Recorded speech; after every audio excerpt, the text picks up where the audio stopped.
Let's talk treason for no good reason. And a man that you probably think is the biggest piece of in history. Benedict Arnold?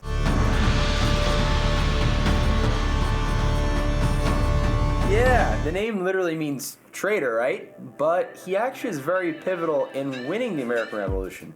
And even British generals called him the most enterprising and dangerous of all the American generals. But he was still an asshole.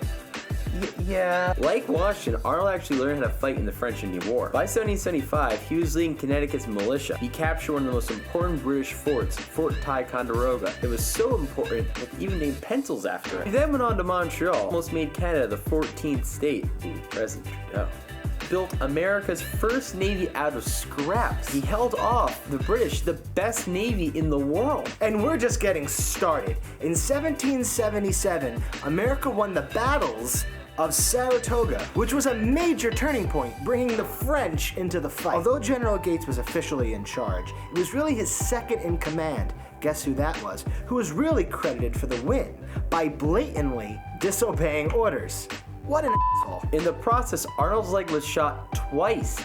The bullet removed a third of it. After some colonial era, let's call them doctors, had to do surgery and to rebuild his, let's call it a leg, it was 2 inches shorter than the other and in constant agonizing pain for the rest of his life. He had to use a cane. So how was he rewarded? Even though he was a hero, thanks to his star personality, Arnold hadn't been properly promoted for his actions and sacrifice. Also, it didn't help that Gates took most of the credit. Gates and Lee were also assholes. And although Arnold started well off when the war started, when he went off to fight, the British burned and stole all of his stuff in Connecticut. Meanwhile, America wasn't really paying anyone. You can blame Thomas Mifflin at his grudge against Washington. Arnold started an illegal side business to support himself, causing him to be court-martialed and removed from the field. So he was sent to command West Point. Before it was an academy, it was also a fort protecting the Hudson River. So in 1780, 38-year-old Benedict Arnold starts talking to the British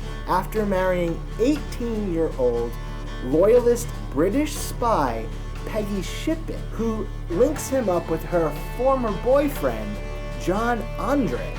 Hubba hubba, right ladies? Andre convinces Arnold to hand over West Point and his good friend, George Washington. Long story short, Arnold's plan was a massive failure. Andre is caught on his way back to New York City with the plans for West Point, and Washington is alerted on his way to visit his friend at West Point. Turning to Lafayette, he says, "Who can we trust now?" Arnold flees and joins the British, who also hate him for being a traitor. Benjamin Franklin famously said, Judas only sold out one man.